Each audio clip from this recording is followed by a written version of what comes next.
Hello എല്ലാ കൂട്ടുകാർക്കും നമ്മളെ പുതിയൊരു വീഡിയോയിലേക്ക് സ്വാഗതം. അപ്പോൾ ഇന്നത്തെ വീഡിയോ എന്താണെന്ന് വെച്ചാൽ നമ്മളെ തിരുവാതിര സ്പെഷ്യലാണല്ലോ കൂവ. അപ്പോൾ കൂവൻ്റെ പറിക്കണതും അതിൻ്റെ പൊടി എടുക്കണതും ഒക്കെ ആയിട്ടുള്ളൊരു വീഡിയോ ആയിട്ടാണ് കേട്ടോ അന്ന് ഞാൻ വന്നിട്ടുള്ളത്. അപ്പോൾ ഇതാണ് നമ്മളെ കൂവച്ചെടി. ഇത് ഞങ്ങളുടെ നാട്ടിൽ പറയൽ ബ്ലാത്തിക്കുവ എന്നാണ് കേട്ടോ. നാടൻ കൂവയാണ് കൂടുതൽ നമുക്ക് മരുന്നിൻ്റെ ആവശ്യത്തിനൊക്കെ നമ്മൾ ഉപയോഗിക്കുക. നമ്മളെ വീട്ടിൽ ഇത് അത്യാവശ്യം നല്ല രീതിയിൽ ഉണ്ടായിരുന്നു കേട്ടോ. അപ്പോൾ വീട് പണിയൊക്കെ കാരണം ഇതൊക്കെ ആകെ കുറേ ചെടികളൊക്കെ നശിച്ചു പോയിട്ടുണ്ട്. അപ്പോൾ ഉള്ളതുകൊണ്ട് കുത്തിപ്പറിക്കുകയാണ് കേട്ടോ.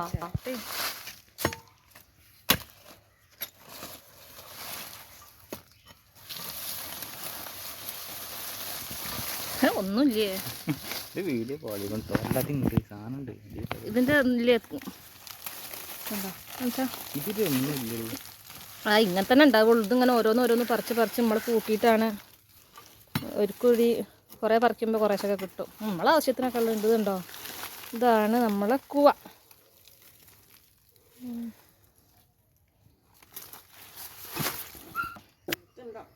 അപ്പോൾ ഇതുണ്ടോ, ഇതാണ് ഇതിൻ്റെ കൂവക്കിഴങ്ങ്.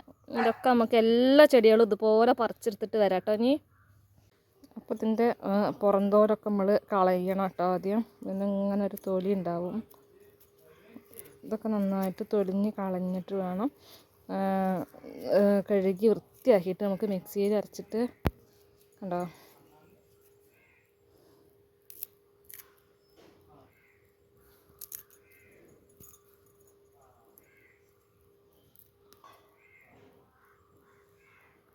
അപ്പോൾ ഇതാ നമ്മൾ കിഴങ്ങിൻ്റെ തോല് ഭാഗമൊക്കെ നന്നായിട്ട് വൃത്തിയാക്കിയിട്ടുണ്ടായിരുന്നു. പിന്നെ എന്താ നല്ല വെള്ളത്തിൽ നന്നായിട്ട് തന്നെ കഴുകിയെടുക്കണം. നന്നായിട്ട് കഴുകിയിട്ടില്ലാച്ചെങ്കിൽ ഇതിൽ മണ്ണും പൂഴിയൊക്കെ ഉണ്ടാവും കേട്ടോ. അപ്പോൾ നല്ല വൃത്തി തന്നെ കഴുകിയിട്ട് എടുക്കുകയാണ്.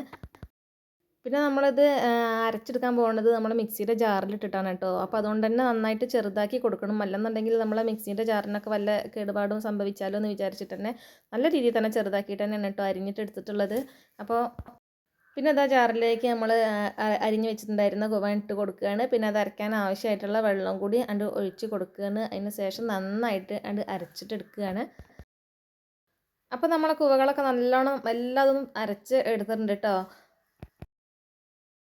മുഴുവനും അരച്ചത് മുഴുവൻ ഒരു ചെമ്പിക്കാൻ ഇട്ട് കൊടുത്തിട്ടുണ്ട്. അപ്പോൾ ഞാനും ചെയ്യണത് ഒന്ന് നന്നായിട്ട് വെള്ളമൊക്കെ ഒന്നുകൊണ്ട് ഒഴിച്ചിട്ട് ഒന്ന് കലക്കിയെടുക്കുകയാണ്.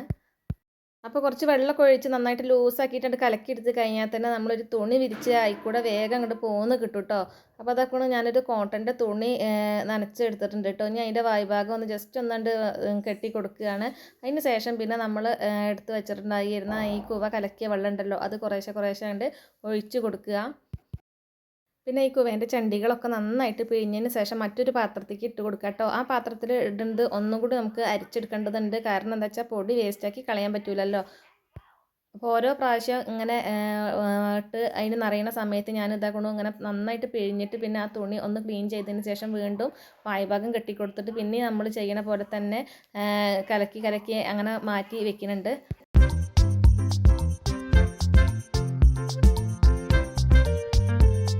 കുറച്ച് സമയം മെനക്കെടേണ്ട പണിയാണെങ്കിലും കൂടിയിട്ട് ഇത് എന്നും ഇല്ലാത്തതുകൊണ്ട് നമുക്ക് പ്രത്യേകിച്ച് ബോറടി ഒന്നും ഇല്ല കേട്ടോ. അതൊക്കെ കൊല്ലത്തിലൊരിക്കലോ 2 കൊല്ലത്തിലൊരിക്കലൊക്കെ ഇങ്ങനത്തെ സംഭവങ്ങളൊക്കെ ഉണ്ടാവലുള്ളൂ. അപ്പോൾ അതാ നമ്മളെ എല്ലാ സംഭവങ്ങളും ഒഴിച്ചിവിടെ കഴിഞ്ഞിട്ടുണ്ട്. പിന്നെ ഉണ്ടല്ലോ, ഇത് 2 ദിവസം 3 ദിവസം ഒന്നും മട്ട് ഊറാനൊന്നും വെക്കേണ്ട ആവശ്യമില്ല കേട്ടോ. നാടൻ കൂവയാണെന്നുണ്ടെങ്കിൽ അതിനൊരു ഒരു കയ്പ്പ് രസം ഉണ്ടാവും. അതുകൊണ്ട് തന്നെ നമ്മൾ 6 7 പ്രാവശ്യമൊക്കെ അത് മട്ട് കളയാൻ വേണ്ടിയിട്ട് വെക്കേണ്ടതുണ്ട്. ഇത് വേഗം പണി തീരും കേട്ടോ. അപ്പോൾ ഇതാ നമ്മളെ ചെമ്പ് കാലിയായിട്ടുണ്ട്. മുഴുവനും വൈക്കിട്ടിട്ട് നമ്മൾ ഊറ്റിയെടുത്തിട്ടുണ്ട്. ഇനി ആ ചെമ്പിൽ തന്നെ ഒരു തുണി ഇട്ടിട്ട് മുഴുവനൊന്നും അതിൻ്റെ അരിച്ചെടുക്കട്ടെ. ഇനി അതിൽ ഈ ഒഴിക്കുന്ന വെള്ളം ഇനി ഒന്നും ചെയ്യേണ്ടതില്ല. ഒന്ന് കുറച്ച് സമയം കഴിഞ്ഞാൽ ഊറി നിൽക്കുന്നുണ്ടാവും കേട്ടോ. അടിയിൽ പൊടി ആ സമയത്ത് അതിൻ്റെ മുകളിലത്തെ വെള്ളം കളയേണ്ടി മാത്രമേ ഉള്ളൂ. അങ്ങനെ ഒരു 2 3 പ്രാവശ്യം ഊറ്റി കളയേണ്ട ആവശ്യമേ വരുന്നുള്ളൂ കേട്ടോ. പിന്നെ നമുക്കിത് കുറുക്കൊക്കെ ആയിട്ട് ഉപയോഗിക്കാം. കൂവ വരകിയതൊക്കെ നല്ല ടേസ്റ്റാണ് കേട്ടോ കഴിക്കാൻ. അപ്പോൾ ഇതാ ഈ ചെമ്പിലുള്ള ഇത് ഇനി ഇവിടെ മാറ്റി വയ്ക്കാം. അപ്പോൾ ഞാൻ ഒരു ഡവറയിൽ നിറയെ വെള്ളം എടുത്തതിൻ്റെ അടിയിൽ വെള്ളമാണ് കേട്ടോ. പിന്നെ നമ്മൾ എടുത്ത് വെച്ചിട്ടുള്ള ചണ്ടികളുണ്ടല്ലോ, നമുക്ക് അരച്ചിട്ട് ബാക്കി നമ്മൾ പിഴിഞ്ഞ് വെച്ചിരുന്ന ചണ്ടികൾ ഇതിലിട്ടിട്ട് ഈ വെള്ളത്തിലിട്ടിട്ട് നന്നായിട്ട് ഒന്നും കൂടി പിഴിഞ്ഞിട്ടെടുക്കുകയാണ് കേട്ടോ. അപ്പോൾ ബാക്കിയുള്ള പൊടികളെങ്ങാനും അതിലുണ്ടെങ്കിൽ നമുക്ക് കളയാതെ തന്നെ അതും കൂടി ഉപയോഗിക്കാമല്ലോ. എന്തായാലും ഇപ്പം എത്ര പണിയെടുത്തില്ലേ. ഇനി അതിൽ ലേശം എന്തെങ്കിലുമൊക്കെ ഉണ്ടെന്നുണ്ടെങ്കിൽ കണ്ടു പോന്നോട്ടെ എന്ന് വെച്ചിട്ട് ചെയ്യുന്നതാണ് കേട്ടോ അങ്ങനെ. അപ്പോൾ നന്നായിട്ട് ഇളക്കി ആകുമ്പോഴത്തെ പൊടികളൊക്കെ താഴെ ഊറി നിൽക്കണം, വെള്ളത്തിൽ നിന്ന് കൂടിയിട്ട് താഴെ പോയിട്ട് അടിയും. അങ്ങനെ തന്നെ കേട്ടോ സാധാരണ ചെയ്യൽ. പക്ഷേ ഞാൻ എളുപ്പത്തിന് വേണ്ടിയിട്ടാണ് അങ്ങനെ നന്നായിട്ട് വെള്ളമൊഴിച്ച് കലക്കിയിട്ട് ആദ്യത്തെ ചെമ്പിൽ ഒഴിച്ച് വെച്ചിട്ടുള്ളത്.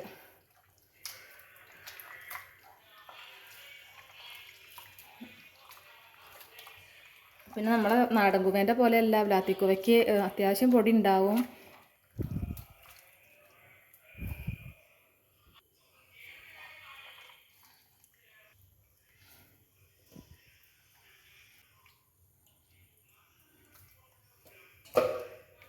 കഴിഞ്ഞിട്ടോ.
കഴുകി വെക്കാം.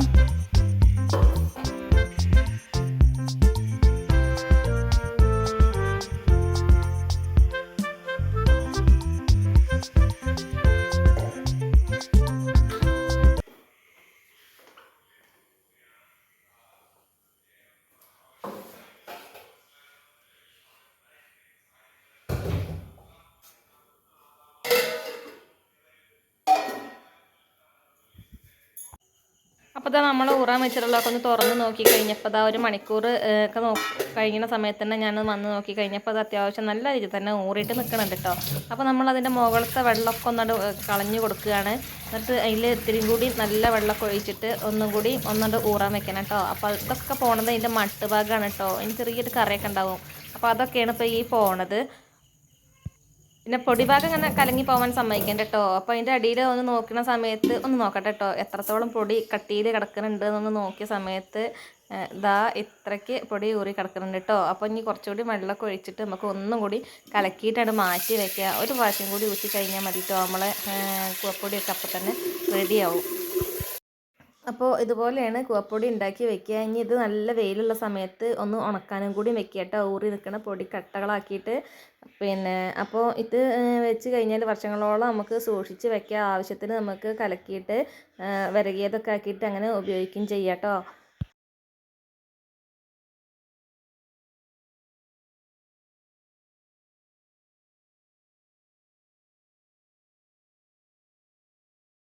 ഇത് പിന്നെ നമ്മൾ ആ ചണ്ടി പിഴിഞ്ഞതാണ് കേട്ടോ. ഇത് കിട്ടിയത് ലാഭം എന്ന് കരുതിയാൽ മതി, കുറച്ചെണ്ണം ഉണ്ടാവുള്ളൂ കേട്ടോ. അപ്പോൾ ഇതാ ഇതും അതുപോലെ തന്നെ ഉണ്ട്. അതിൻ്റെ മുകളിലത്തെ വെള്ളമൊക്കെ ഒന്നാണ്ട് കളഞ്ഞ് കൊടുക്കുകയാണ്. അപ്പോൾ ഞാനൊന്ന് നോക്കിയ സമയത്ത് പൊടി ഉണ്ട്, കുറച്ചെണ്ണം ഉള്ളൂ കേട്ടോ. എന്നാലും ഇതിപ്പോൾ നമുക്ക് കളഞ്ഞാൽ അതാണ് പോകൂലേ.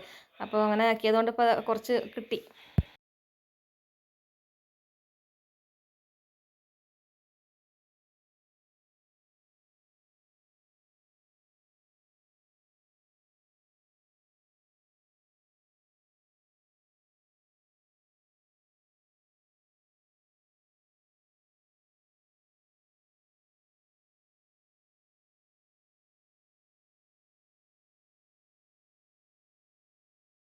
അപ്പോൾ ഇങ്ങനെയാണ് കൂവപ്പൊടി ഉണ്ടാക്കണ പ്രോസസ്സ്. അപ്പോൾ അതാ ഇനി പിറ്റത്തെ ദിവസം തന്നെ കൂവ വിരകുകയാണ് കേട്ടോ. കൂവ കുറുക്ക് തിരുവാതിരേൻ്റെ ദിവസം ഉണ്ടാക്കിയതാണ്. അപ്പോൾ ഞാൻ അതും കൂടി ഒന്ന് ആഡ് ചെയ്യണം കേട്ടോ, ആ ഭാഗം കൂടി ഇത് കൂടെ. അപ്പോൾ അതാ കൂവപ്പൊടിയൊക്കെ ചെമ്പിൻ്റെ അടിയിൽ നിന്ന് എടുത്തിട്ടുണ്ട്. പിന്നെ ഇത്തിരി കലക്കിയിട്ട് ശർക്കരയും തേങ്ങയൊക്കെ ഇട്ടിട്ട് നന്നായിട്ട് കുറുക്കി. അപ്പോൾ ഇതാക്കണം കേട്ടോ, കൂവ വിരകിയത് സൂപ്പറായിട്ടുണ്ട്. അപ്പോൾ ഇതാണ് ഇതിൻ്റെ പ്രക്രിയ. അപ്പോൾ കൂട്ടുകാർക്ക് ഇന്നത്തെ വീഡിയോ ഇഷ്ടമായിട്ടുണ്ടെന്നുണ്ടെങ്കിൽ ഒന്ന് ലൈക്ക് ചെയ്യുക കേട്ടോ. അപ്പോൾ മറ്റൊരു ദിവസം മറ്റൊരു വീഡിയോ ആയിട്ട് വരുന്നത് വരെ ബായ്.